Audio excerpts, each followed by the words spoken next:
ही सब कुछ जान जाएंगे। सिर्फ 3 दिन रेहाना, मुझे सिर्फ 3 दिन दो। रेहाना ने हाँ में सिर हिला दिया। ठीक है 3 दिन, लेकिन याद रखो ये खतरनाक है। वह फैजान को वापस उसके गांव ले आई और अंधेरे में गायब हो गई। अगले दिन फैजान बेचैन था। उसे समझ नहीं आ रहा था कि क्या करे। वह अपनी दादी को ऐसे कैसे छोड़ सकता था। लेकिन अगर वह रेहाना को इनकार करता तो क्या होगा। वह अपनी दादी के पास गया जो अब ठीक हो रही थी। दादी अम्मी, अगर मैं आपको बताऊं कि मुझे दूर जाना है तो आप क्या कहेंगी। दादी ने उसे गौर से देखा। क्या बात है फैजान, तुम परेशान लग रहे हो। फैजान ने सच बताने का फैसला किया। वह दादी को सब कुछ बता देगा, रेहाना के बारे में, जिन्नात की दुनिया, सब कुछ। लेकिन जैसे ही वह कुछ कहने वाला था, दरवाजे पर दस्तक हुई। बाहर गांव का चौकीदार खड़ा था। फैजान, इमाम साहब तुम्हें फौरन बुला रहे हैं, कुछ जरूरी बात करनी है। फैजान हैरान रह गया। क्या इमाम साहब को कुछ पता चला गया था। वह मस्जिद पहुंचा जहां इमाम साहब उसका इंतजार कर रहे थे। उनके साथ एक बूढ़ा आदमी था जिसे फैजान नहीं पहचानता था। फैजान, ये शेख अब्दुल्ला हैं। ये हमारे पड़ोसी गाँव से आए हैं और जिन्नात के बारे में बहुत कुछ जानते हैं। फैजान के दिल की धड़कन तेज हो गई। शेख अब्दुल्लाह ने धीरे से कहा, बेटे मुझे पता चला है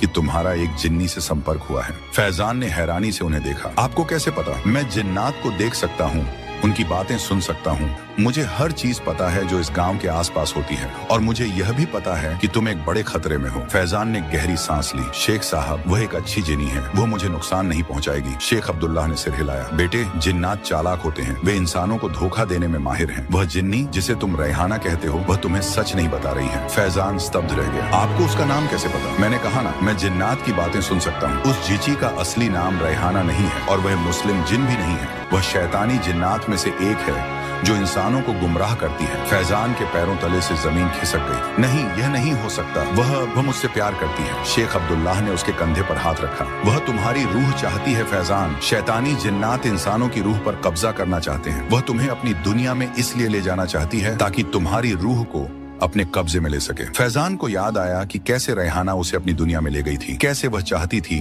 कि वह सब कुछ छोड़कर उसके साथ भाग जाए, लेकिन उसने मेरी मदद की। मेरी दादी के लिए दवा, वह तुम्हारा भरोसा जीतना चाहती थी फैजान। शैतानी जिन्नात ऐसे ही काम करते हैं, पहले मदद करके तुम्हारा भरोसा जीतते हैं, फिर तुम्हें धोखा देते हैं। फैजान के दिमाग में सब कुछ घूमने लगा। क्या यह सच हो सकता था। क्या रेहाना वाकई उसे धोखा दे रही थी। इमाम साहब ने फैजान से कहा, बेटे शेख अब्दुल्लाह तुम्हारी मदद कर सकते हैं। शेख अब्दुल्लाह ने कहा, हमें जल्दी करनी होगी। अगर वह जिन्नी तुम्हें अपनी दुनिया में ले गई तो तुम हमेशा के लिए खो जाओगे। फैजान ने सोचा, क्या वह शेख अब्दुल्लाह पर भरोसा कर सकता था, या फिर रेहाना सच कह रही थी। उसने फैसला किया कि वह खुद पता लगाएगा। मुझे कुछ वक्त चाहिए शेख साहब, मैं कल सुबह आपके पास आऊंगा। शेख अब्दुल्लाह ने हामी भरी। ठीक है, लेकिन सावधान रहना। और हाँ, ये ले लो। उन्होंने फैजान को एक छोटा सा ताबीज दिया। इसे अपने पास रखो, यह तुम्हें उस जिन्नी के जादू से बचाएगा। फैजान ने ताबीज लिया और घर लौटा।